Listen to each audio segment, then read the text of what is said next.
As John Lennox has pointed out, you cannot even read the scriptures without employing your reason. I mean, how would you read something without even somehow it passing through your mind and you thinking about it and saying, what does this mean?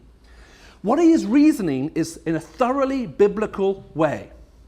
He may not necessarily be quoting scripture, although I'm sure probably the Apostle Paul did in this instance, but his very thought, his reasoning process is all informed and driven by the scripture. And hopefully, if there is one thing that you have learnt from here, it is this. It is either your philosophy will end up driving your theology, or your theology will end up driving your philosophy. It's very important as Christians we remember that Scripture primarily informs us how we should think and teaches us to think, which we then apply.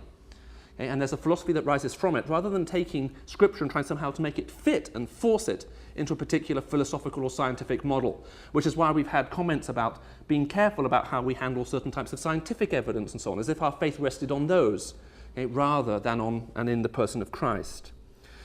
But that word reasoned literally means in the Greek to say something thoroughly. To say something thoroughly. Now this is a very good translation because if you think about it, when you give someone reasons for why you believe, you say, I believe this or I think that, they may say, why? You open your mouth, you are giving a reason, but you are saying the same thing, but in a more thorough way. Reasoning here is literally to say something thoroughly.